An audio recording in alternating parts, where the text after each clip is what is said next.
La recente uccisione del leader di Hezbollah, Hassan Nasrallah, in un raid aereo israeliano ha innescato un'escalation di violenza in Medio Oriente, con ripercussioni significative in Libano, Siria e Yemen. Il gruppo Hezbollah ha risposto nominando Hashem Safieddin come nuovo capo, mantenendo salda la sua struttura. Parallelamente Israele ha esteso le operazioni militari in Yemen, attaccando postazioni Houthi sostenute dall'Iran e colpendo infrastrutture strategiche per interrompere i flussi di armi iraniane. Gli attacchi hanno intensificato il conflitto, coinvolgendo decine di aerei da combattimento. In Libano i raid israeliani hanno causato almeno 105 morti e 359 feriti, con oltre 200.000 sfollati. L'ONU e gli Stati Uniti hanno espresso preoccupazione per la crisi umanitaria e per il rischio di una guerra su vasta scala. Il presidente Joe Biden ha sottolineato l'importanza di evitare un conflitto più ampio, mentre l'Iran ha già sostituito i comandanti di Hezbollah uccisi e minaccia ritorsioni contro Israele. Il primo ministro israeliano Benjamin Netanyahu ha avvertito che il paese dovrà affrontare tempi difficili, mentre il Papa ha condannato la risposta sproporzionata di Israele, auspicando un approccio più equilibrato. Durante la notte l'Ucraina è stata oggetto di un massiccio attacco da parte delle forze armate russe, che hanno lanciato missili e droni su gran parte del territorio. L'allerta aerea è stata attivata in quasi tutte le regioni del paese, comprese città strategiche come Kiev, dove la difesa antiaerea è entrata prontamente in azione. I cittadini della capitale sono stati invitati a rifugiarsi nei bunker per proteggersi dagli attacchi, mentre diversi droni sono stati avvistati nei cieli sopra la città. Uno degli attacchi più gravi è avvenuto nella regione di Sumy, dove le forze russe hanno colpito con bombe guidate dal CAB, causando almeno 10 feriti. Nella città di Esman 5 persone, tutte donne tra i 38 e i 77 anni, sono rimaste ferite dopo che una bomba ha colpito la zona.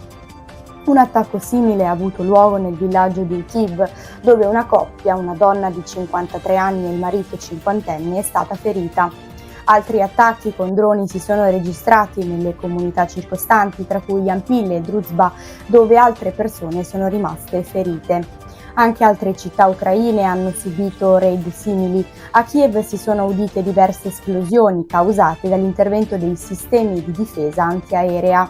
In altre zone del paese come Shetomir, Kryvyi, Kharkiv, Poltava, Odessa, Mykolaiv e Cherniv si sono registrati attacchi con esplosioni riportate in più località.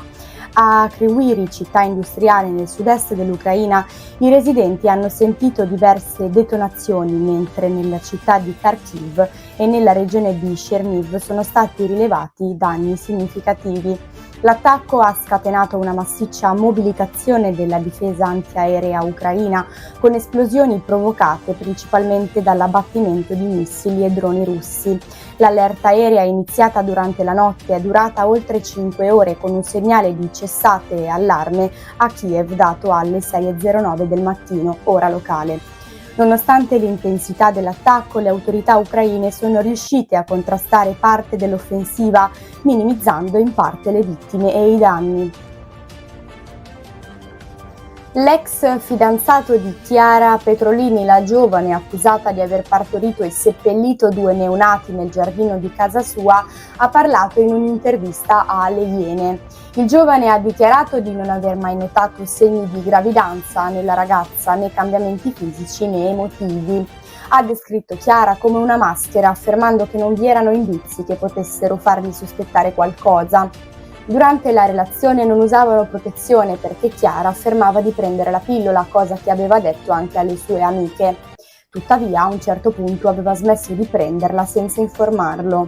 Il ragazzo ha raccontato che il giorno in cui è stato ritrovato il primo corpicino, Chiara gli ha inviato un messaggio dicendo che era stato trovato un bambino nella sua casa e che la sua famiglia era scioccata.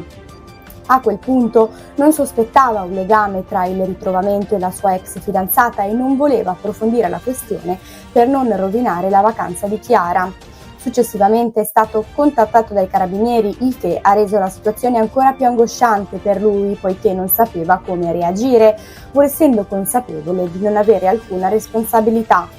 Il giovane ha anche spiegato che dopo la scoperta del primo neonato lui e Chiara avevano interrotto i contatti per circa un anno. Quando lei lo ha ricontattato, lui ha accettato di rivederla senza sospettare nulla.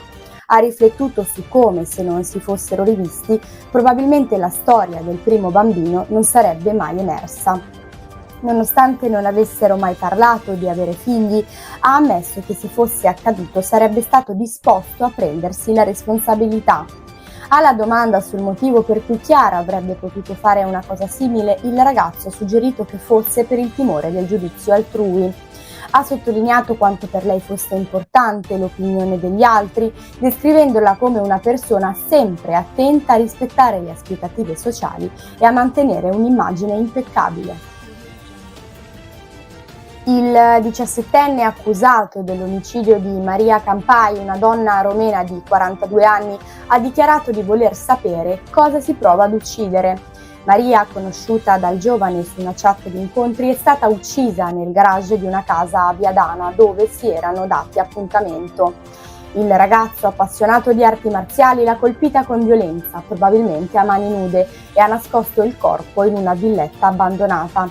La sorella di Maria, Roxana, aveva denunciato la scomparsa e successivamente ha riconosciuto il ragazzo come quello con cui la sorella si era allontanata il 19 settembre.